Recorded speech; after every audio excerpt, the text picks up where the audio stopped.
The Illuminating Light of Creative Expression. And the museum launched this series during the pandemic in celebration of the power of poetry to spark the imagination and even ignite transformation. We are thrilled to return with another series this year, running monthly now through October, bringing you established and emerging poets from all over the world. And before I introduce tonight's amazing lineup, I have two pieces of information for you, our audience. So one, since we couldn't fit you all into the Emily Dickinson parlor here, we want to encourage you to use the chat feature in your Zoom app to share affirmations and words of encouragement for our poets tonight. And those comments form a kind of record of our time together, and we just really love sharing that with the poets afterwards. So thank you for chiming in there. And then two, tonight's readings will also be followed by a Q&A. And I'll be looking for your questions in the typed Q&A feature of your Zoom platform. So you can access that from the lower toolbar in your Zoom. And that's just a great place to put any questions, and you can do that at any point tonight while the poets read, and then we'll follow their readings with that conversation.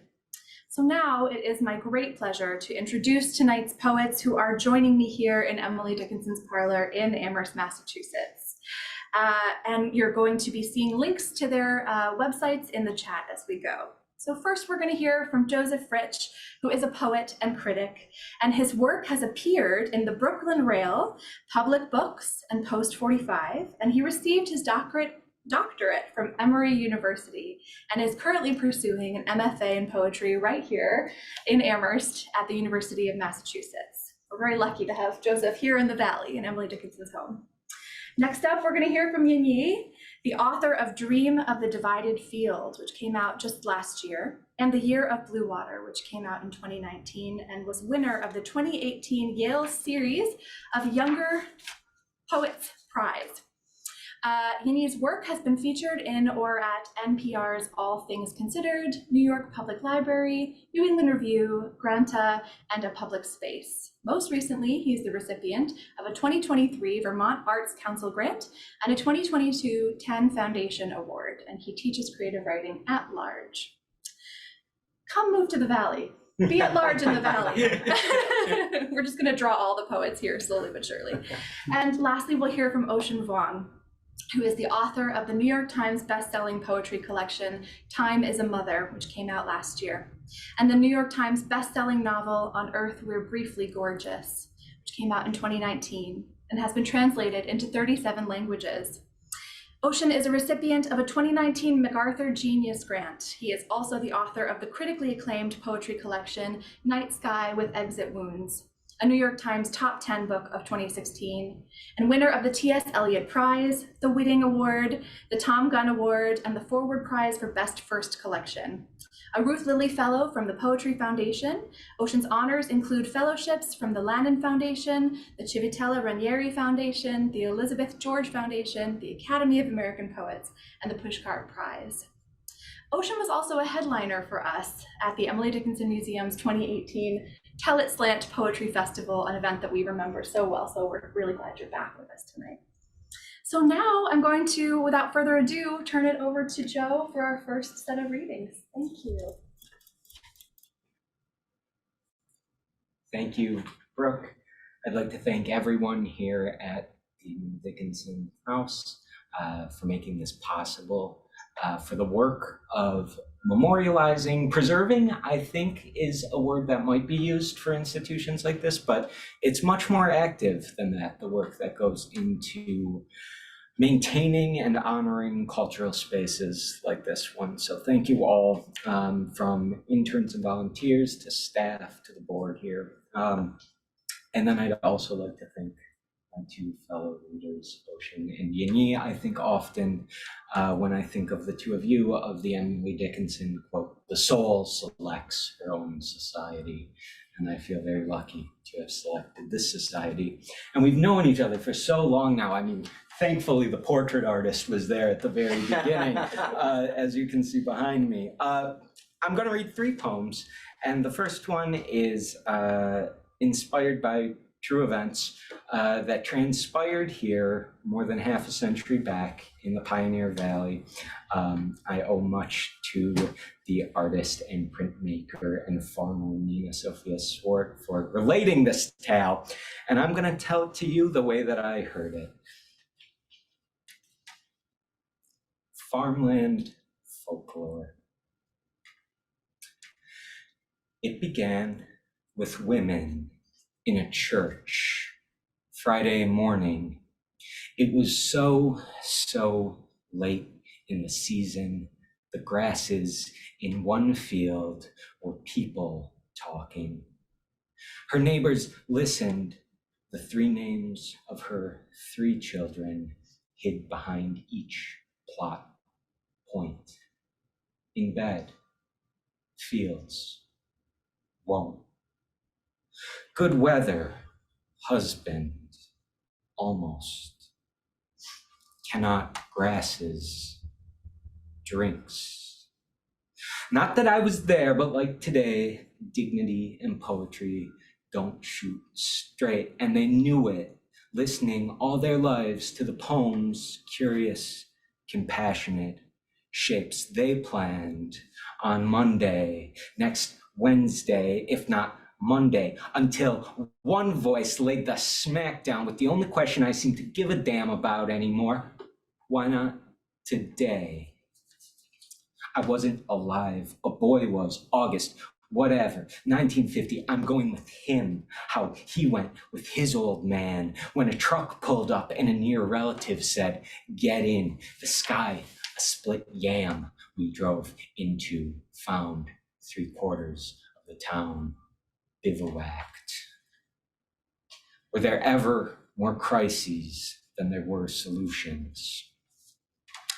I didn't have the mind then to see my father as an Edith Hamilton cover illustration or an older child of a single earth, and I didn't know the word snath, made as it was of the same hardwood as his hands that passed me a small sickle, stood me before a bristling field, and might have said, "This is how you overthrow a tyrant," but said nothing and walked with his scythe gripped high like a ball bat when the pitch is too fast. I wouldn't see him again until the sky gave up. I hung the day upon the hooks of stars. Right there, Saturday, we woke early scurrying and the impossible smell of necessary food somebody in the complete dark made possible, the edible world seen between tines. I imagined a fork big enough for it all. I still don't know whether all our tools make order or make order visible, but I was handed a very large fork shown to the end of the windrows and told, "Start turning over, turning." I saw other arms swinging in the general tempo of my own, or was it theirs that gave rhythm mine? Life, green, ochre after, flashes, neighbors out of context, in time. 3rd day, crooked with grasses, mind of grasses, brain crowded out by them. Then my spirit was stuff. The powers breathed hot into symbols mattered nothing beneath the visible. Agrarian ziggurats straight out of the golden city. Funk and wagnalls. The symbol will be enough. I saw one brat on her hip, lugging, tossing. I made pain bargains. I made hurt prayer. The body counterposed the field. And just then, an inhale when the human broke in. A hurrah given up to the valley, a work of harvest art. 3 days, the better part of a century back.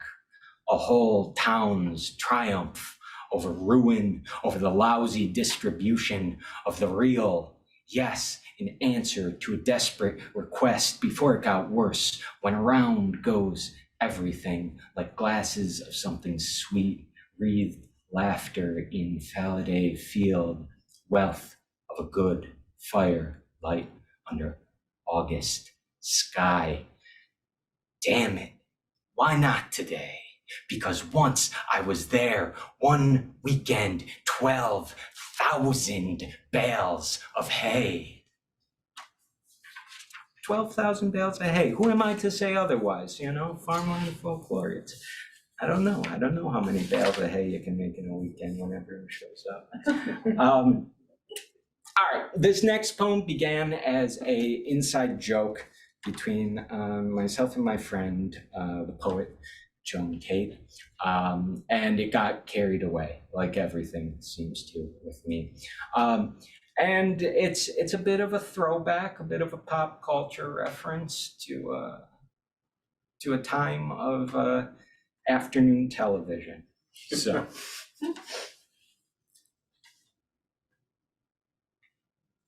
Memento Mori Povich. Sometimes we need a man at the center of our suffering, as though an appendage to hold, turn for inspection, a keyhole looked through, at a jailer who is only the last most important part of the suffering machine behind the televised gray glass rises a scene where suffering is men presiding over men, a man weeping on his knees as another man leaping into air as staid brick backdrops and tipped ficuses blend. I am afforded the small view into ruined lives of grandmas and cars, stolen wives and Lazarus dogs. Bare madness were it not for a cool, ivy-educated pivot to the fray. Fists, wig, angel, strange words ring of this whole human drama. You are not the father. All right, and I'm going to read one more poem, and here's the requisite banter, right, on which the poetry sandwich lies. And it's kind of it's a poem in parts that, well, without saying too much about it, I'll just say that, you know, people are doing work out there. I think it's easy to get discouraged, and sometimes it's well worth getting discouraged. But like, you know, if I had to throw in with anyone, and I think here in the house that Emily built, or at least resided in, I think it is worth mentioning that if I had to throw in with anyone, I'd throw in with the poets, I'd throw in with the artists. I think that they have much to offer us now and always. So I'm going to read a poem. It's a bit of an elegy for a friend. All right.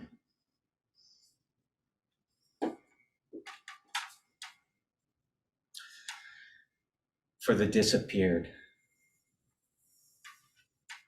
1. In a land I call here, and you may too, some men and women live in cages. You cannot accept this. You must accept this. Among these humans live some artists. Some artists might save the world. Start with this. It's true, therefore you must accept this. What you've heard of water, air, ice, trees, us, and the end, it's true. It's all true. And some artists live in cages. 2. How to say it?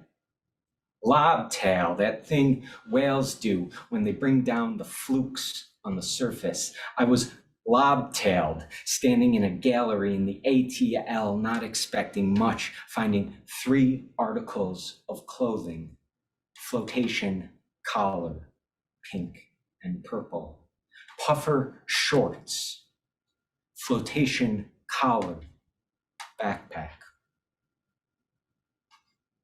3.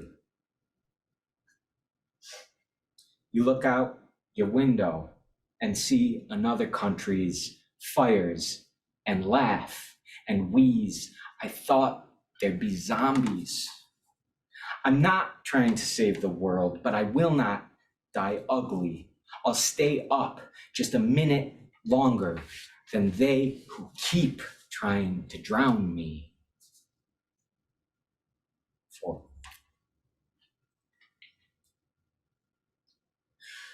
We followed a path through a trashed industrial outfit in rough, beaten growth.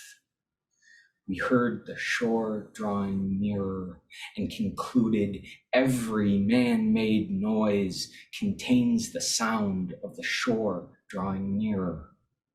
Here, salts in the sand, and a kind of green vine grew alongside the Coccoloba uvifera, commonly the bay grape, though I make a point because endeavoring you may in Coccoloba hear an echo of the nightjar, native bird, native plant, a word that means less by the day. Like glacial, once slow, now precipitous, transnational smoke, a word that means endangered more and more. We read in the sea, Cologne's ship approaching, like the old chronicles covers closing. The ship he could not repel. And where would reopening the book lead us? What other actions look like swimming? 5. We laughed with the plants. Uncover? Like the truth or a body? No. Recover? Like Spanish sunk the balloons? No. Cover? Like a story or a body? Shit. What is the opposite of discover? 6. Raves with fireflies in the Georgia Piedmont, wandering to the tip of the Windward Islands, bellowing in husky warehouses with names like Palmer Litho, coffees in the community library, the community garden, the street with a broken turquoise fire hydrant arcing mirth and sweet gum. It was ours and it was dying. 7. On Casplin Street, you said you would, the Casplin Oath, enacted with what? A ladder and some hook thing you'd seen in a heap a week earlier. Jumpman in midair over Casplin Street. You showed up with Air Jordans, weather-eaten, Moore, Hatfield, Kilgore. Now you buried those shoes for a year and dug them up new and improved. The 2019 Moss Jordans, oh Lord, to see a heap and think what the world needs is 8. To go to church should be a verb. You don't represent the humanities if you don't know how to use Narcan. Jesus wouldn't be washing feet today. 9. We did not meet again and again. In the haunt, in the cut, at the spot, on the street, at the show, in mind, in body, in spirit, we did not meet every day since. And when they published your dead name beside your booking photo, I could not look, and it was not you, not licitous, not lysergic, not lyric. I cannot accept that this is what passes for freedom. I cannot accept that the state did what you thought the earth would, and I must not accept that the opposite of discover looks so much like loss.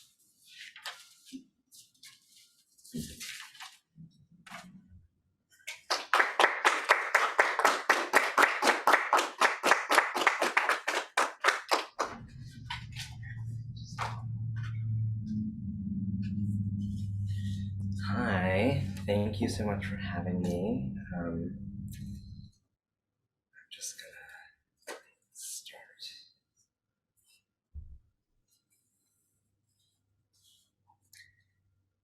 Reconstruction.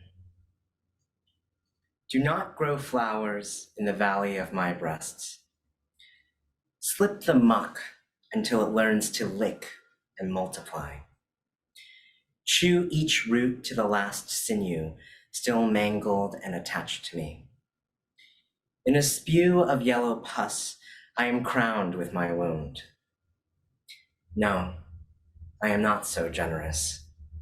What I've tried to touch, I had no capacity. All my life, I believed I was the cruel one. I couldn't say what I believed. I lived it.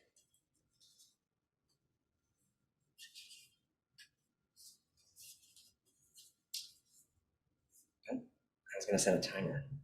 Now timer's on. Yeah.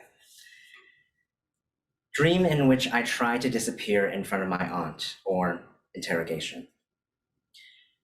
I pretend to be taking a shit in the bathroom of my father's house in China. I understand this to be his house, though I have never seen it before. The toilet is so close to a window that my knees touch its wall. The window is bare and plastic. I turn off the lights. My father is terrible with details, so I've spoken to him with my real voice and my real body. It's in the plastic glass window that I see myself hiding my face in my hands, my pants down to my ankles. I wear a black silk button-down, short-sleeved, with red flowers. Again, not unrecognizable as something I would claim as my own. My aunt is coming over and she has attention to detail. She's coming over and I know she will tell my mother everything. So I retreat from the rooms I know she'll be in. I reverse my time. My low voice and short hair return to drawers and dark corners. She's coming over, so now I live in this bathroom, a prisoner of my father's house, pretending to heave a huge shit, pretending to be in pain, pretending to be as soft as possible. She knocks. I open the bathroom door a crack, everything still to my ankles, just my nose and mouth and eyes peeking through. Can I come in? No, I whisper with a voice I don't have anymore. I'm hopeful that my difference blends in, that years of being overseas can overcome the transformation. My aunt who stands at the door I won't open. My aunt whose face I worry I won't be able to draw in the dark.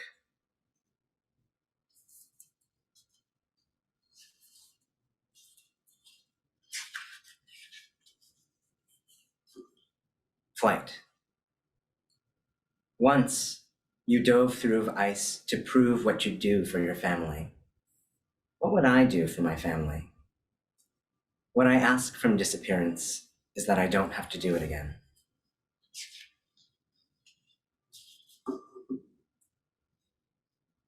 Catullus 85.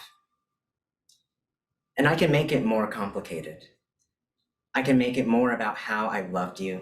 You hated that I loved you. I loved you, so I hated that I loved you with you. I never hated that you hated that I loved you, but I hated that I loved you because you hated it, until I hated it, until I hated how I made it, that I loved you with what you hated, until I hated why I loved it.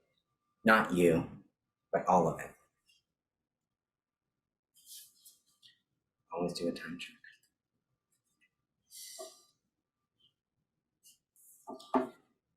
Detail. I'm wiping the glue off an old book.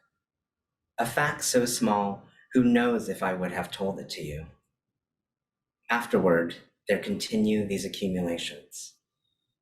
We woke at this time and spoke first to each other each day for 3 years. And now what? I was in love and once illuminated. Now I am alone, pedaling in plain morning like a god who walks toward a street of only birds. Only in their singing do they fly apart and grow their understanding.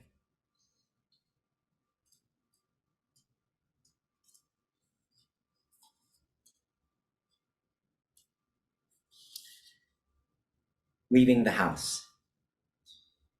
When I say I'm in love with you, that means I'm not alone inside of it. Together we talk to people we love separately in one voice. When my voice fills in love with you, when I sing on the outside. Obad in names.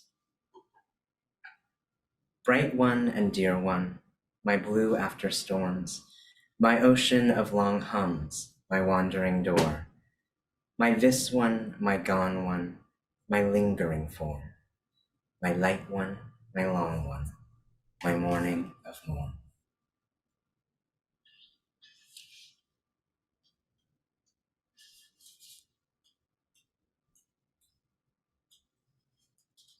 All the way to the back.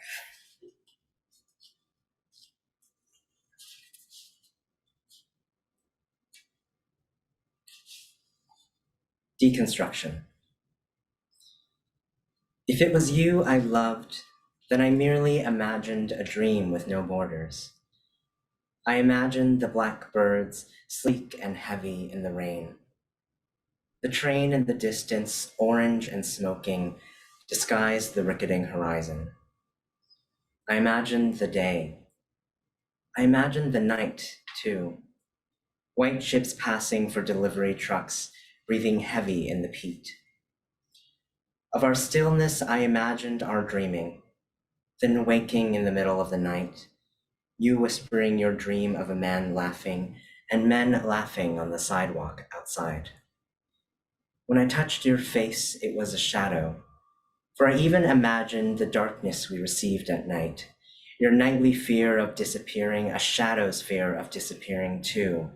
And I assured you we were not, for I imagined both, the fear and the disappearance, warm light in the kitchen, not a coat hook, not shoes, not keys, not wanting to leave. And where you have gone, are there hours where I disappear too? Yes, I imagined us laughing. I was not a man, but a blackbird cawing before departure. The train getting darker, an antic twilight going farther than the dark imagined sky, imagining heat, imagining ardor, imagining so much wanting to be moved by love. I had a vision of a hill, and a love with red and brown hair, the hair being part of mine or theirs, the hill being no one's. Marriage is not knowing who will own the land or ever. I had a vision of a hill.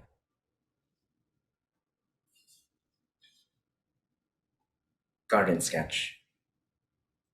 On the left-hand corner is the bottom mound, surrounded by dense shrubbery.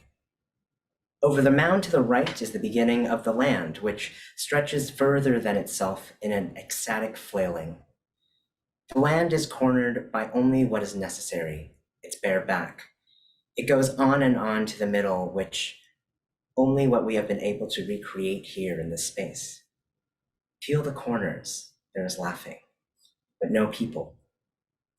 The sun appears in the lower right corner while its gaze goes on dotting to the moon, surely rising, top right. In the middle of the land is a lake, and then in its middle, a man. That is me. I look back at you. So I'll read, I think, 2 more. This one is the poem I was talking about earlier. I was clearly thinking about Emily Dickinson, or Emily Dickinson was thinking about me. It's called Translation. In the Roman room, the columns were bright in their patience. I warmed my pate on the marble wall. My mind returned to me. For years, the coolness softened what was known as my interior. I was fortunate in that way, still able to love soon after I gave myself away. Something held up inside, ungraceful or even formal. Not forceful, not I. There was one among the rooms remaining, recognizing me, wanting me to stay, and to admit I was the original. This last poem is called Ovad. I woke up with so much love for you, it doesn't matter where I am. I am making eggs. The sun is warming my just shaved head, like your hand when sometimes it rests there.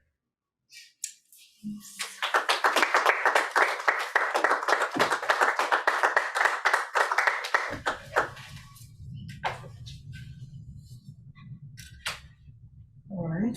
Hello, everyone. Thank you so much for having us here in this beautiful home. As always, as a neighbor in the valley through the years, it's always been wonderful to have my time here punctuated by visits for one reason or another at this home. And it's always a pleasure to be back. And thank you to the poets and to everyone at the Emily Dickinson House for keeping this place so vibrant and lively. And especially to Joe, who is the alchemist to this reading, gathering us together. So thank you. I'll read just 3 poems and then we'll have a conversation. I've always felt that I believe in Wallace Stevens' credo of poetry coming out of the supreme fiction, a fellow Hartfordian poet. And so this poem is perhaps the greatest example of that, because the speaker drives, and of course I cannot drive. So this is fiction at the most supreme. And it's in conversation with Creeley's poem, I Know a Man. American legend. So I was driving with my old man. The day wasted, save for the cobalt haze closing around us. We were on our way to kill our dog, Susan. I mean, we had to bring her to the clinic to put her down this murder. Or maybe they meant put her in the ground, though I knew Susan would be ashed in the incinerator out back, puffs of smoke, little ghost poodles. Where was I going with this? Right, the car, the rain, the legend of joy and pain, my old man and I, the Ford big enough for us to never touch. And maybe I meant to make the hairpin turn too hard. And the thing flipped like a new law going 80. Maybe I wanted at last to feel him against me, and it worked.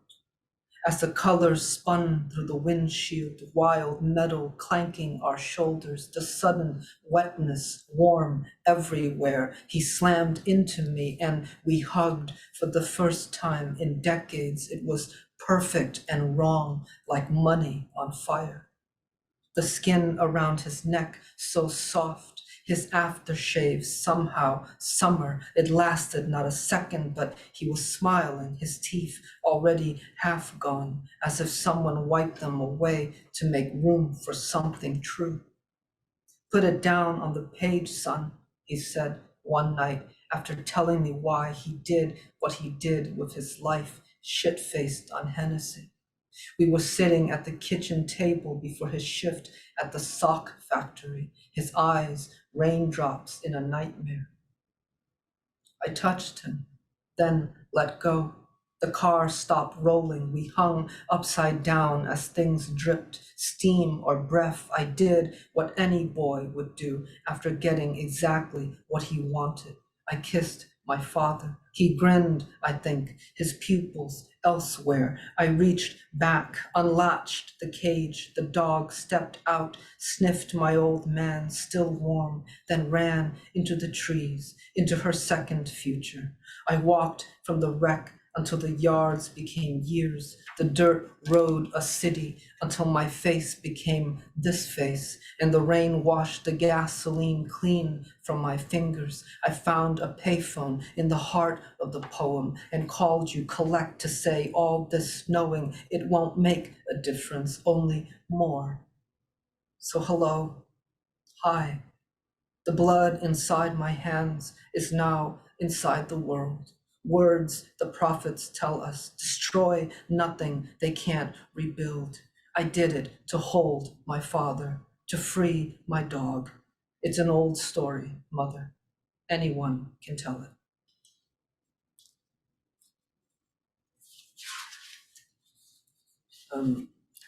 This poem is titled The Last Prom Queen in Antarctica. For no reason, really. Other than that, I was reading Bernadette Mayer at the time, and as happens. The Last Prom Queen in Antarctica. It's true, I'm all talk and a French tuck, but so what? Like the wind, I ride my own life. Neon light electric in the wet part of roadkill, on the street where I cut my teeth on the good sin. I want to take care of our planet because I need a beautiful graveyard. It's true, I'm not a writer, but a faucet underwater. When the flood comes, I'll raise my hand so they know who to shoot. The sky flashes, the sea yearns, I myself am hell, everyone's here. Sometimes I go to parties just to dangle my feet out of high windows among people. This boy crying in his car after his shift at McDonald's on Easter Sunday, the way he wipes his eyes with his shirt as the big trucks blare off the interstate. My favorite kind of darkness is the one inside us, I want to tell him. And I like the way your apron makes it look like you're ready for war. I too am ready for war. Given another chance, I'd pick the life where I play the piano in a room with no roof. Broken keys, Bach sonata like footsteps fast down the stairs as my father chases my mother through New England's endless leaves. Maybe I saw a boy in a black apron crying in a Nissan the size of a monster's coffin and knew I could never be straight. Maybe, like you, I was one of those people who loves the world most when I'm rock bottom in my fast car going nowhere. Shout out to Tracy Chapman. This last poem is a poem that I wrote in Dickinson's room when I was so generously invited to do so. I was struggling with this poem for a good 8 months, and I thought going into the room, as I assume many people do, you decide to write nothing and just sit there in the grace of it. But of course, something about that space is absolutely conducive to the flood. And the poem is in one stanza as a way to nod to being in her room, where so much of the great work comes out of such a small, contained stanza. Nothing. We are shoveling snow, this man and I, our backs coming closer along the drive. It's so quiet, every flake on my coat has a life. I used to cry in a genre no one read. What a joke, they said, on fire.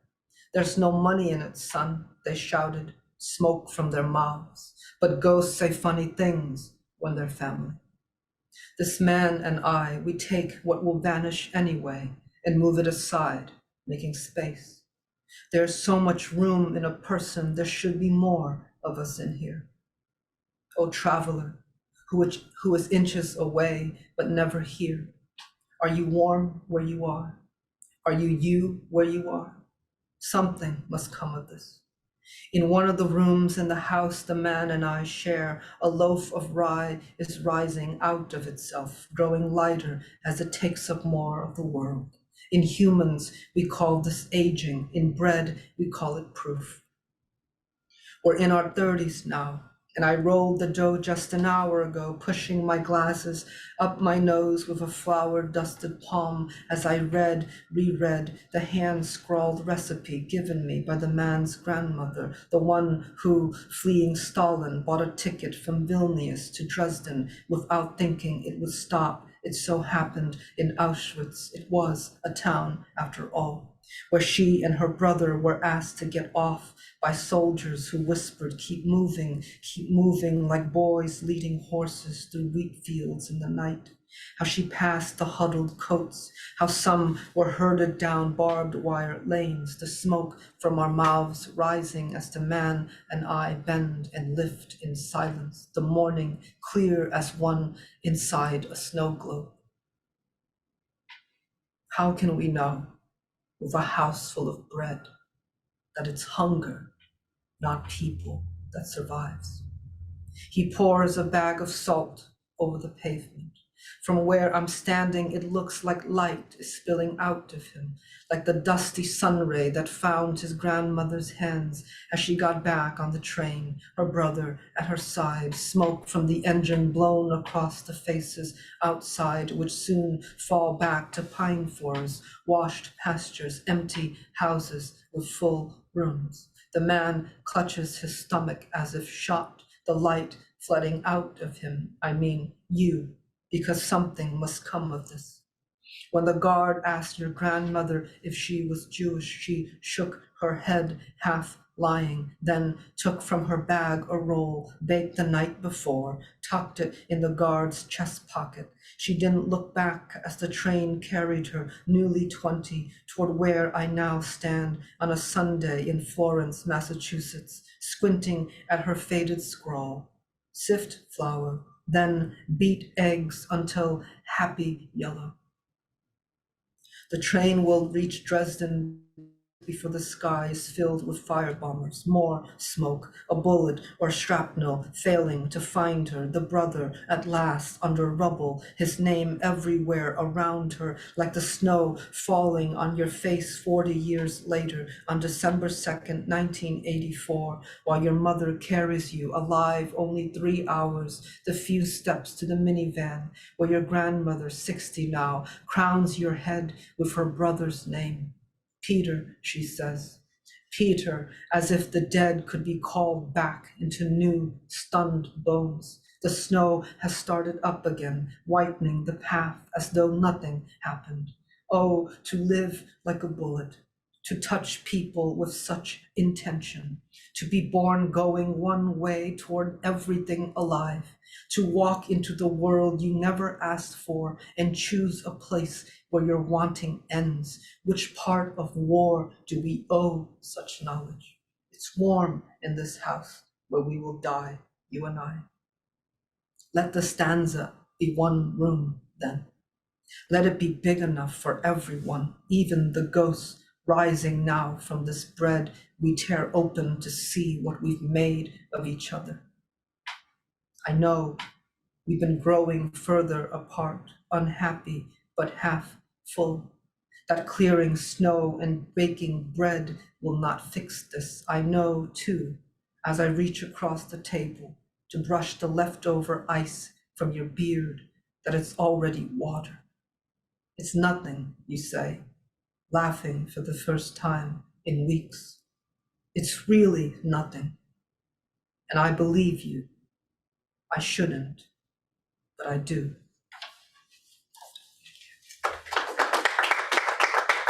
Oh, it's so good to be here with all of you. Thank you for those beautiful, beautiful readings.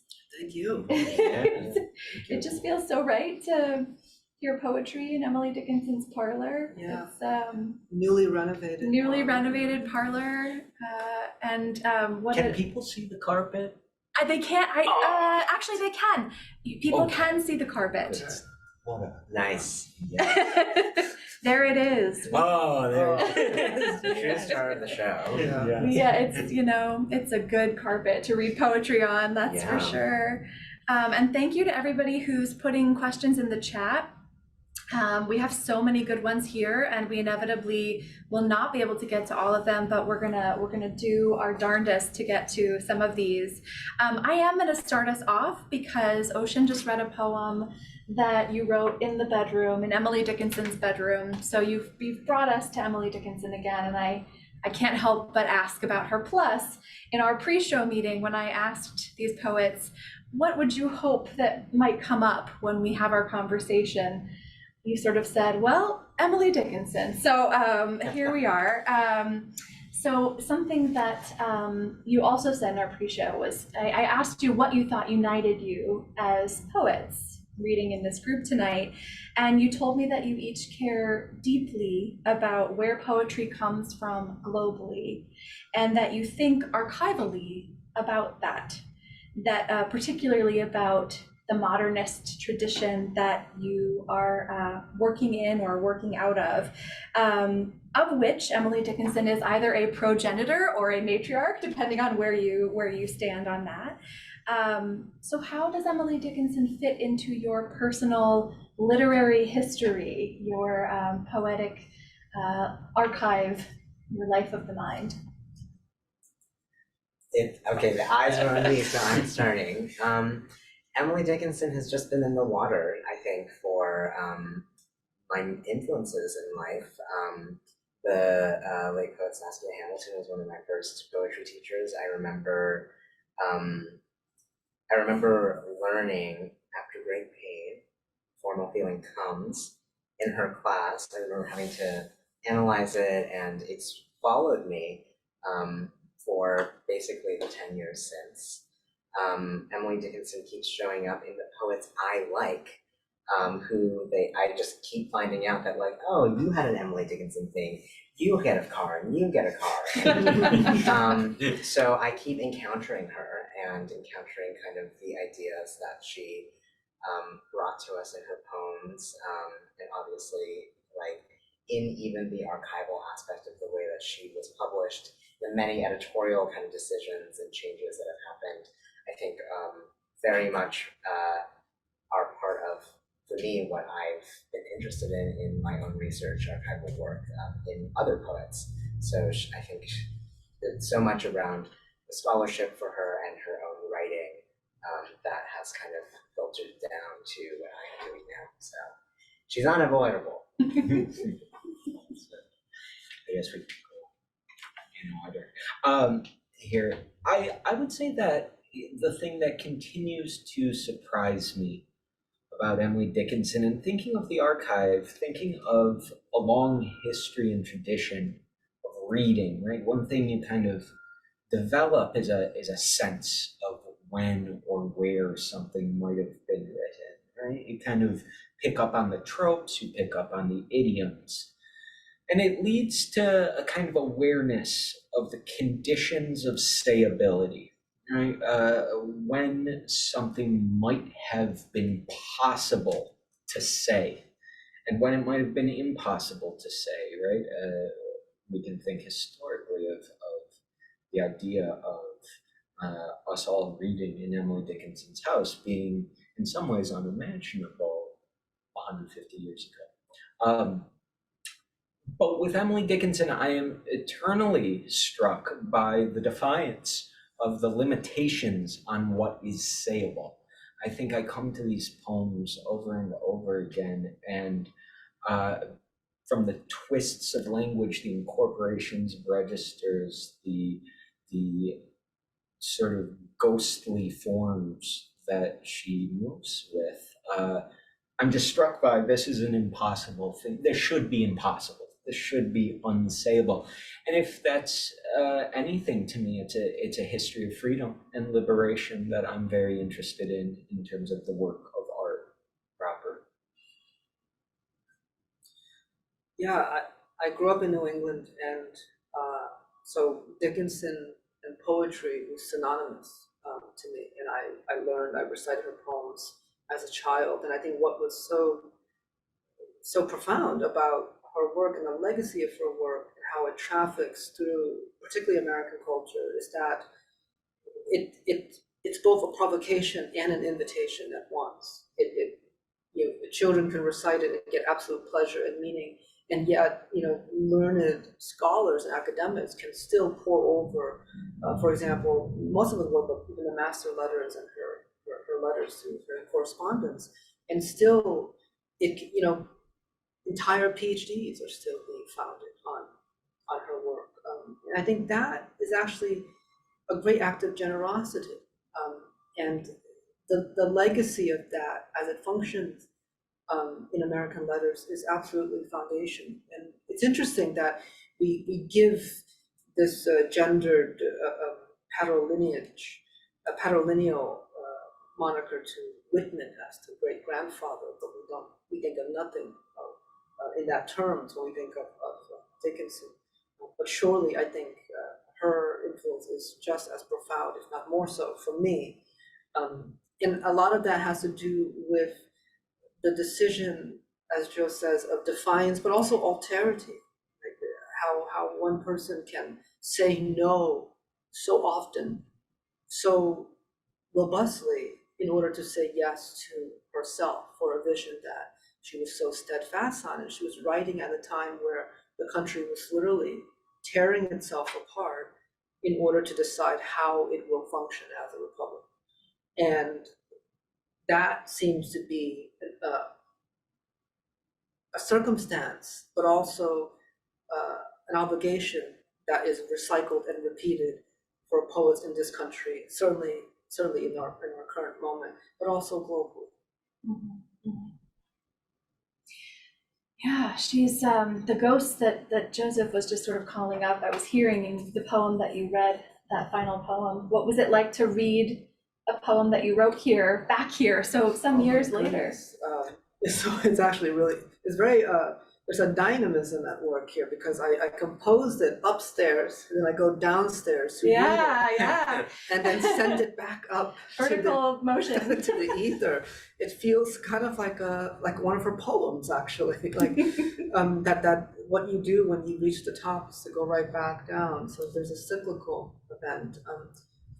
I did not expect, and I actually planned on writing nothing when I was in that room for an hour, because it was just, it felt too much, how could anyone raise their pen in this space? And I was perfectly happy just to be there and listen and look out at Main Street, Amherst, and just look at the cars. So I was kind of decided against not doing anything because the pressure was too high.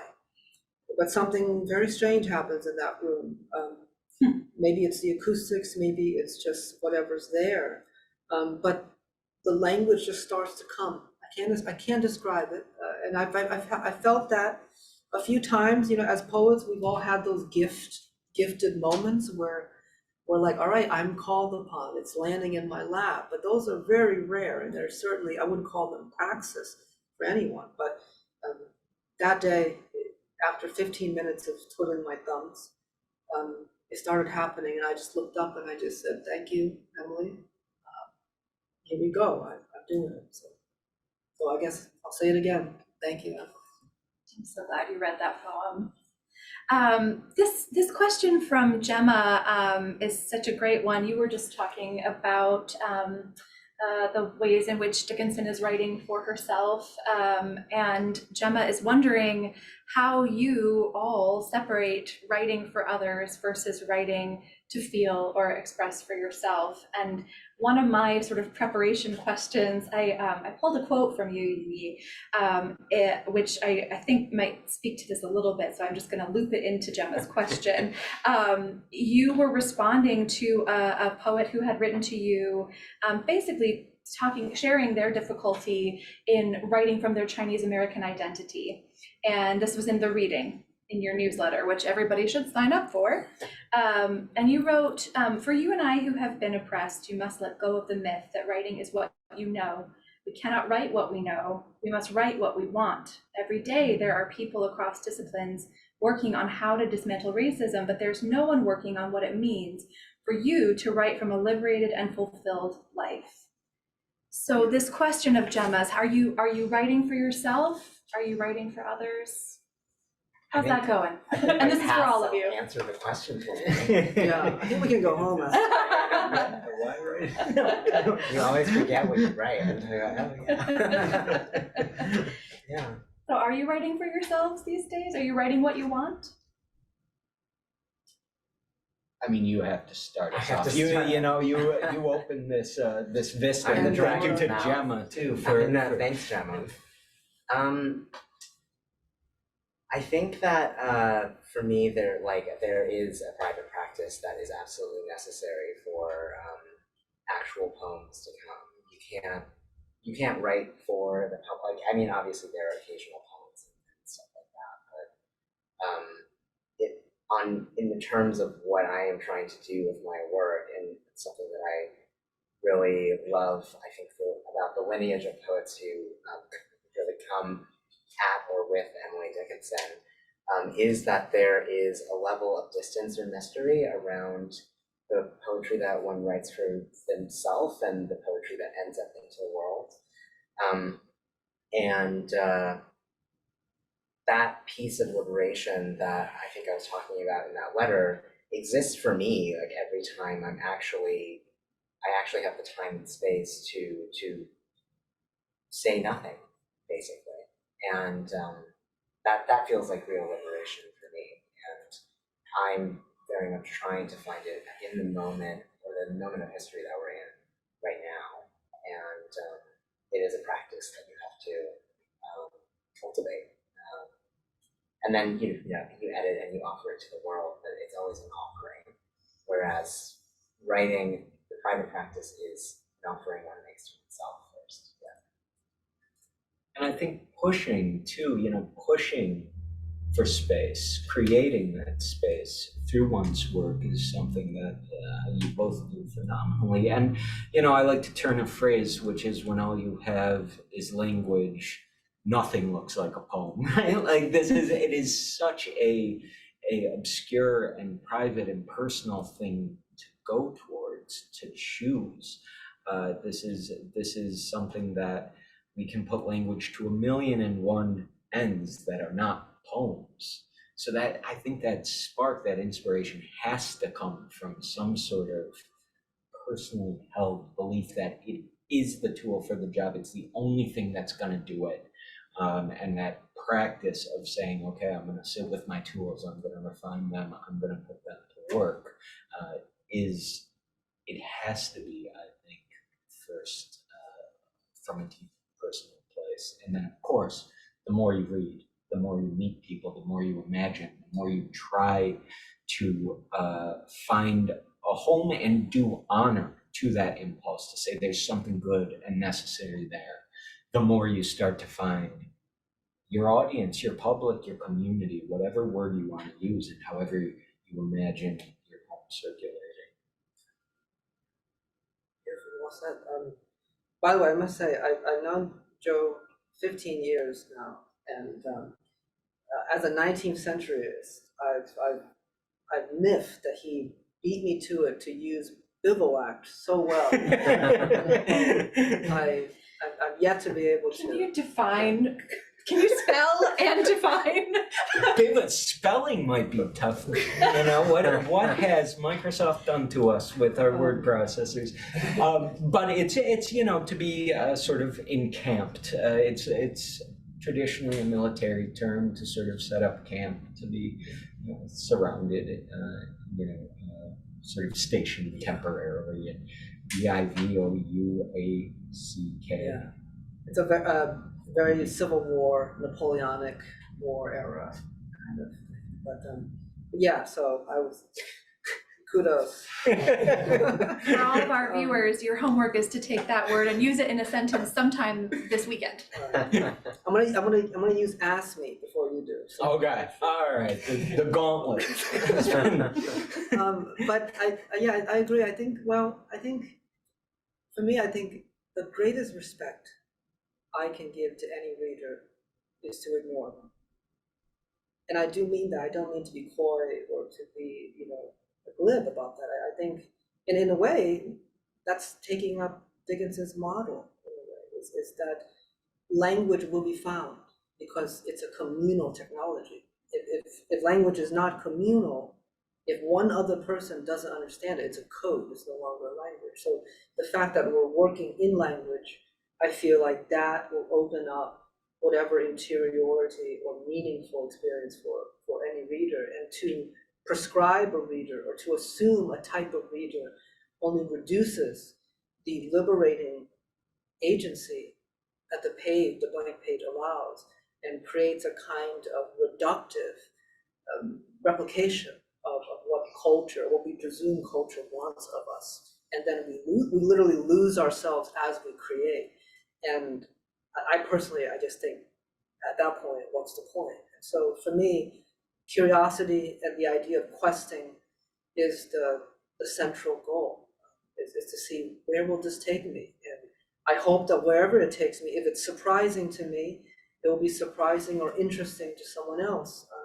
In the same way that other people's work, these two poets' work has, been incredibly enriching to me, even before I knew who they were, where they're coming from, or whether they were even alive or long gone. And to sort of just piggyback onto that with something I'm thinking like that, I love this sort of idea of, to sort of not presume the reader. And then there's also the sort of forward-looking work that you both do, which is to say, like, those poems need to be written. These poems do not exist yet. They are doing necessary work. I mean, Catullus would be, over the moon to know that he was being invoked in this fashion, and so too with you, Ocean. There's a future reader, right, that is being constellated even as work. One of the places of connection that those future readers have most found with Emily Dickinson, and perhaps arguably also one of the places that Emily Dickinson is most writing for her own self, is around loss and grief. We have Vikesh has written in specifically for Ocean, but you blessed us with a beautiful elegiac poem today. One of your poems that's one of my favorites is the one about when you became 100 rooms. A poem of loss as well. So Vikesh writes, my mother just passed away, and you once said, Ocean, once a mother passes, one may feel orphaned. I am an artist and know that I need to find a way to express my loss of her through art. How do you navigate the decision to share your grief with the world instead of keeping it for yourself? I feel orphaned and protective of her memory now, but also need to find a way to let this out from my body. Well, I think so much of my own work in my three books is about grieving, whether I'm grieving a mother or a friend. To engage with American history is to engage with loss. So I think I'm interested in demonizing grief and seeing it more as a mode of seeing the world. Because if you look at anything, if you look at the ground that we're on, right, the legacy of Dickinson, but then the ground before that, we realize that so much of the space in Amherst and New England was founded on the attempt, and in many cases, successful genocide of indigenous people. And so much of that is, I think, part of living and seeing well, is seeing deeply. And I do say, and I shy away from these sort of, maxims, and they should be, interrogated and argued against. But I do think that the artist's role, if nothing else, is to insist on an inexhaustible vision, right? And whatever you're feeling, and realizing that no amount of art you'll make will exhaust it, right? Because this is self-evident in the thousands of years of literature and painting and narrative that has come out of our species. And the more you look at it, the more loss there will be, but loss is being alive. And so I think I want to move away from saying, oh, I'm going to write about grief now, and rather approach it as the world and history is a site of grief. And how does that grief become a lens to see other parts of the world and, God forbid, perhaps even joy.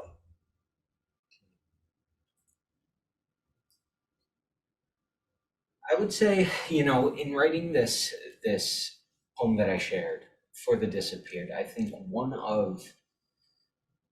I'll take this in a slightly different direction, perhaps, but I think it speaks to similar phenomena. I also, you know, Ocean, thank you for bringing up history and the sort of history of this geographic area. I think all the time about that often misquoted, but that quote, right?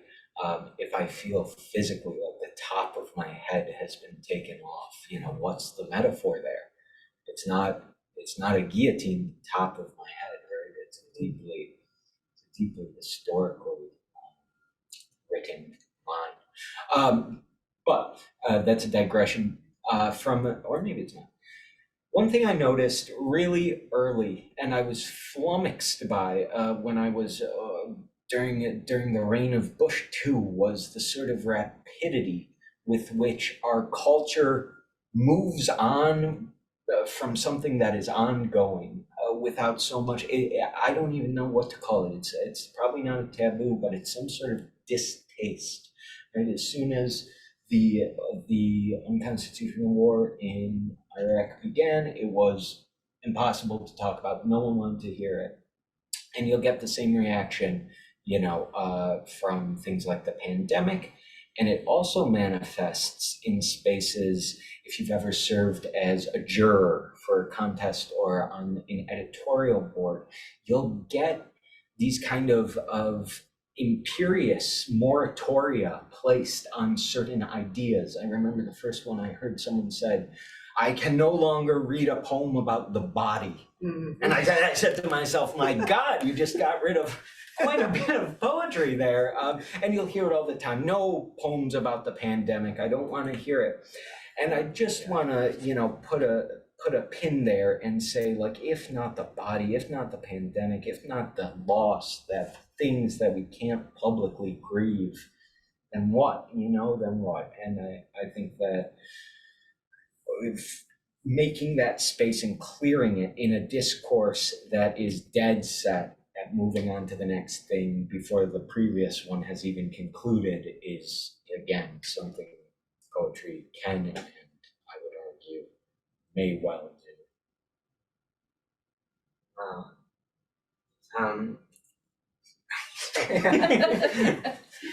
Sometimes there's a traffic jam in my brain, and you know, there are a lot of cars trying to get into the intersection. Is it a funeral and mourners to and fro? No, I